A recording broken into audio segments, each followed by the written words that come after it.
Front lines of a seasonal struggle, the shopping wars. There are only 16 days till the clock strikes Christmas, and stores are fighting over every cent you have to spend. For some retailers, the holiday season represents up to 40% of annual sales. With such high stakes, you can expect retailers to aggressively pursue any sales edge they can get. But what they actually do might still surprise you. Tonight's ABC Dan Harris goes shopping. They can play you Christmas carols, ladle on the tinsel, and cart out the mall Santas, but make no mistake, the holiday shopping season is a war. And in the battle for the $465 billion we will spend, some stores will try to pick your pocket, while others will literally try to read your mind. But there are ways for you to fight back. It is literally 1/5 the price if you go on the internet. More on that in a moment, but let's start with some sneaky retail tricks you should look out for. It's a huge campaign of disinformation, if you will, where retailers are trying to get us to part money with our wallets. We asked shopping blogger Dan de Grand Prix to tell us about the top 3 tricks.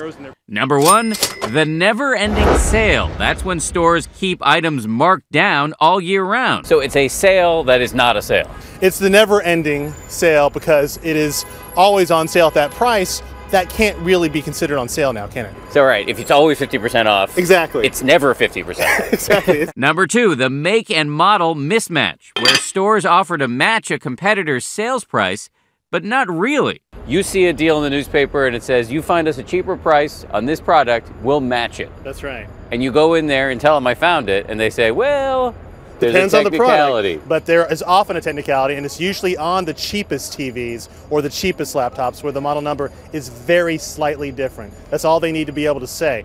Number 3, the disappearing carrot, where stores lure you in with a super cheap sale item, but they only have a few in stock. So they list some awesome product for a low price, you wait in line, you get in the door, they say, sorry, we're sold out, and then they hope that you buy other stuff. Yes, they get you with the upsell, they get you with the Blu-ray player you hadn't planned on buying. Batteries are a good example. So it's not quite a bait and switch, it's like a bait and completely gyp you.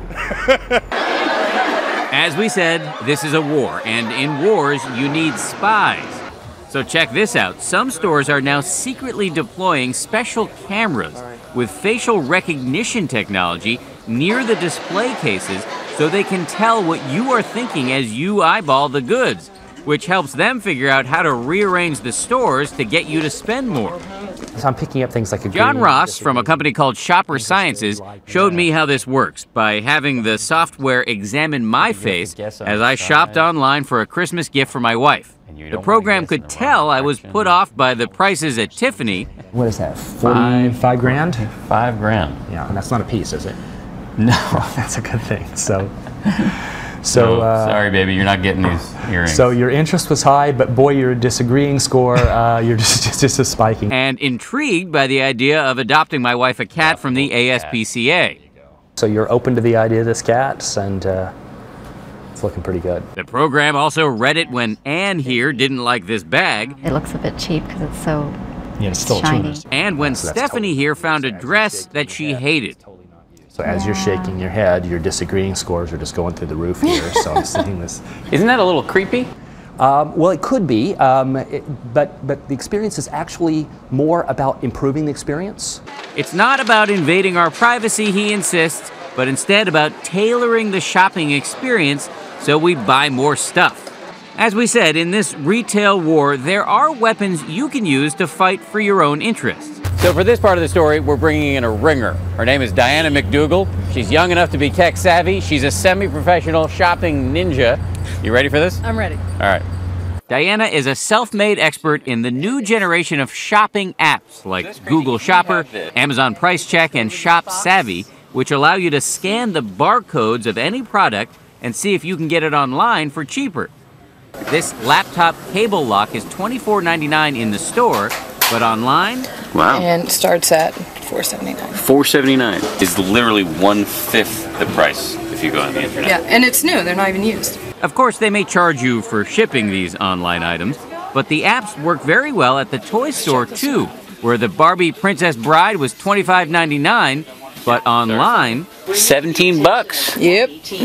Interesting. So people are overpaying for their Barbies. Yeah. Thomas the Train, 44 here, 34 online, 34 on Amazon. Pretty good savings. Yeah.